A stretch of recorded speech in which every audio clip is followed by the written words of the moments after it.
নমস্কার বন্ধুরা, রিঙ্কু রান্নাঘরে আরও একটি নতুন পর্বে আপনাদের সবাইকে স্বাগত। বন্ধুরা, আজ আমি তৈরি করব মুগ পটল। খুবই সুস্বাদু একটি রেসিপি। এটা রুটি, পরোটা, পোলাওয়ের সাথে খেতে ভীষণই ভালো লাগে। চলুন তাহলে শুরু করা যাক আমার আজকের রেসিপি। আশা করি আপনাদের ভীষণই ভালো লাগবে, তাই আমার সাথে শেষ পর্যন্ত থাকার অনুরোধ রইল। এখানে মুগ পটল তৈরি করবার জন্য আমি নিয়েছি 1 কেজি পটল, সাথে নিয়েছি 150 গ্রাম মুগ ডাল। মুগ ডালটা কিন্তু আমি প্রথমেই ধোবো না। এরপর আমি পটলগুলো থেকে খোসা ছাড়িয়ে নেব। পটলগুলো থেকে অল্প অল্প খোসা রেখে তারপর ছাড়াবো। দেখুন বন্ধুরা, ভিডিওতে তো আপনারা দেখতেই পাচ্ছেন আমি কিভাবে পটলটা ছাড়িয়ে নিচ্ছি। এরপর এটা মাঝ বরাবর কেটে দুটো টুকরো করে নেব। ঠিক একইভাবে আমি সবকটা পটল কেটে ভালো করে ধুয়ে পরিষ্কার করে নিয়েছি। এখন ডালটা আমি ভেজে নেব। কোনো তেল ছাড়াই আমি শুকনো খোলায় ডালটা ভাজবো। মাঝারি আছে কন্টিনিউ নাড়াচাড়া করতে করতে এটা ভেজে নিতে হবে। আর যতক্ষণ না কালারটা চেঞ্জ হয়ে বেশ একটা সুন্দর গন্ধ বেরোচ্ছে ততক্ষণ পর্যন্ত এটা ভাজবো। ডাল ভাজা হয়ে গেছে, এখন এটা নামিয়ে ঠান্ডা করে ধুয়ে নেব। এরপর কড়াইতে আমি দিচ্ছি 2 টেবিল চামচ সর্ষের তেল। তেল গরম হলে সামান্য লবণ দিয়ে কড়াইয়ের চারিপাশে মাখিয়ে নেব। তারপর আমি এর মধ্যে কেটে রাখা পটলগুলো দিয়ে ভেজে নেব।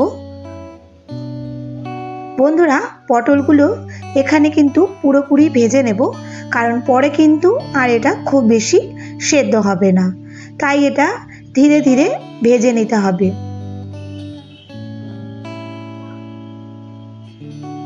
পটলগুলো আমি এইভাবে নাড়াচাড়া করে দেখুন ভেজে নিয়েছি এবং এটা পুরোপুরি ভাজা হলে এখন আলাদা একটা পাত্রে নামিয়ে নিয়েছি।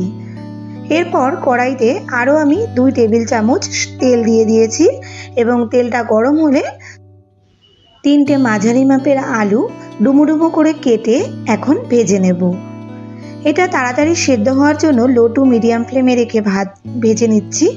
আমি মাঝে দুবার ঢাকনা উল্টে আলুগুলো নেড়ে চেড়ে দিয়েছিলাম। আর দেখুন বন্ধুরা, আলুগুলো খুব সুন্দর কিন্তু ভাজা হয়েছে। আমি প্রায় 7-8 মিনিট ধরে এটা প্রায় 60% মতো সেদ্ধ হয়েছে এমনভাবেই ভেজে তুলে রাখছি। আলু ভাজার পর এতে যে তেল ছিল তার মধ্যে আরও আমি 1 টেবিল চামচ তেল দিয়ে গরম করে নিয়েছি। তারপর আমি এতে দিচ্ছি 4টে এলাচ, 1 ইঞ্চি দারচিনি স্টিক, একটা গোটা শুকনো লঙ্কা, 2টো তেজপাতা দিয়ে ফোড়নটা ভেজে নেব। এবং ফোড়ন থেকে সুন্দর একটা স্মেল বেরোলে তারপর এতে দিচ্ছি 1.5 ইঞ্চি আদা ও 3টে কাঁচা লঙ্কা বাটা। এখন আদার কাঁচা গন্ধটা চলে যাওয়া পর্যন্ত মশলাটা ভেজে নেব।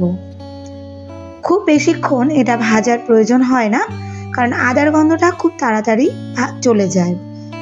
তারপর আমি এর মধ্যে দিচ্ছি একটা বড় সাইজের টমেটো কুচি, সাথে সামান্য পরিমাণে লবণ দিয়ে একটু নেড়ে নেব যাতে টমেটোটা খুব তাড়াতাড়ি সেদ্ধ হয়ে যায়। একটু নাড়াচাড়া করে এখন আমি লো ফ্লেমে এটা ঢেকে দিচ্ছি 5 মিনিটের জন্য। 5 মিনিট পর আমি এখন ঢাকনাটা তুলে টমেটোটা দেখে নিচ্ছি কতটা নরম হয়েছে। এবং দেখুন বন্ধুরা, টমেটোটা কিন্তু খুব সুন্দর নরম হয়ে গেছে। এখন আমি এর মধ্যে কিছু গুঁড়ো মশলা অ্যাড করব।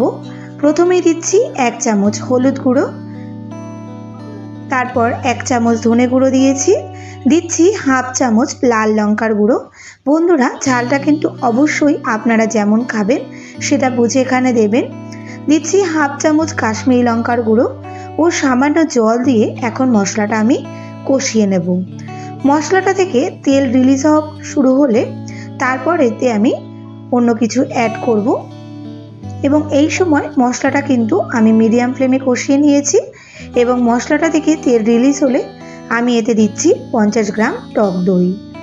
টক দইটা দিয়ে আরও দিলাম বাটিটা ধুয়ে সামান্য একটু জল। এখন ফ্লেমটা একদম লো রেখে তারপর আমি এটা আবারও কষিয়ে নেব। দই দেওয়ার পরেও বন্ধুরা দই থেকে কিন্তু তেল বের হয়, সেটা বের হলে তখন আমি এর মধ্যে দিচ্ছি ভেজে ধুয়ে রাখা মুগ ডাল। মুগ ডালটা দিয়ে মশলার সাথে ভালো করে মিশিয়ে নেব। যেহেতু মুগ ডালটা ভাজা আছে তাই খুব বেশিক্ষণ এটা কষানোর কিন্তু কোনো প্রয়োজন নেই।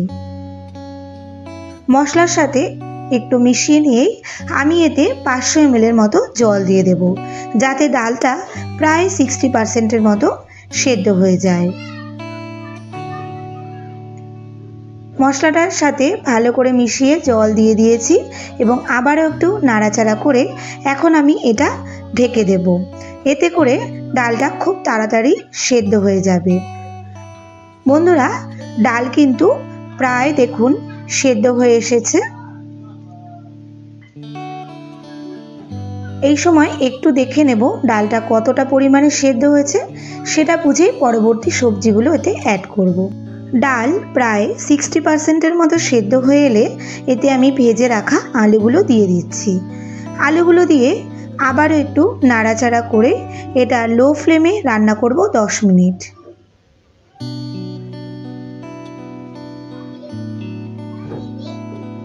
এই 10 মিনিটে আলুগুলো প্রায় সেদ্ধ হয়ে আসবে। আর বন্ধুরা, যেহেতু এটা মুগ ডাল এবং আলুও দেওয়া, তাই জলের পরিমাণটা কিন্তু অনেক সময় আমরা বুঝতে পারি না। সেজন্য কিছুটা গরম জল করে রাখতে হবে, যাতে জলটা কমে গেলে তখন এতে দেওয়া যায়।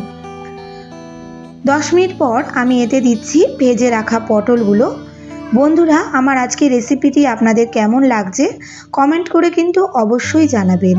আর যেসব বন্ধুরা এখনও আমার চ্যানেলটি সাবস্ক্রাইব করেননি, আমার রিকোয়েস্ট আপনারা আমার চ্যানেলটি সাবস্ক্রাইব করে আমার পাশে থাকবেন এবং পাশে থাকা বেল আইকনটি ক্লিক করে দেবেন, যাতে আমার পরবর্তী ভিডিও নোটিফিকেশানটি আপনার কাছে সবার আগে পৌঁছে যায়। আর এর সাথে সাথে আমার পুরনো বন্ধুদের আমার পাশে থাকার জন্য জানাই অসংখ্য ধন্যবাদ। পটলটা দিয়ে একটু নাড়াচাড়া করে এতে আমি স্বাদ মতো লবণ দিয়েছি। আর যেহেতু এটা নিরামিষ রান্না, তাই দিচ্ছি 1 টেবিল চামচ চিনি। একটু মিষ্টি মিষ্টি হলেই তবেই কিন্তু মুগ পটলটা খেতে বেশি ভালো লাগবে। লবণ ও চিনিটা দিয়ে 5 মিনিটের মতো আবারও একটু ফুটিয়ে নেব।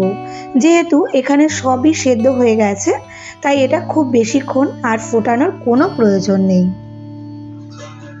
5 মিনিট ফোটানোর পর আমি এতে দিচ্ছি সামান্য পরিমাণে ঘি। এতে এর ফ্লেভারটা কিন্তু খুব সুন্দর আসবে। আর এখন দেব হাফ চা চামচ গরম মশলা গুঁড়ো। গরম মশলা ও ঘি দিয়ে ভালো করে মিশিয়ে নিলেই তৈরি হয়ে যাবে মুগ পটল।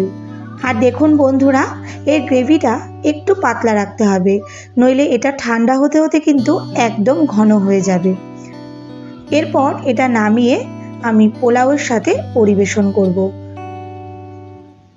বন্ধুরা, আশা করি আপনাদের আমার আজকের রেসিপিটি ভীষণই ভালো লেগেছে। বাড়িতে একবার এইভাবে ট্রাই করার অনুরোধ রইল। সাথে কেমন লাগলো অবশ্যই কিন্তু কমেন্টে জানাবেন। ভালো লাগলে একটা লাইক করে দেবেন আর শেয়ার করে দিন আপনার পরিচিত মানুষদের কাছে। এখন তাহলে আসি বন্ধুরা, দেখা হচ্ছে খুব শিগগিরই।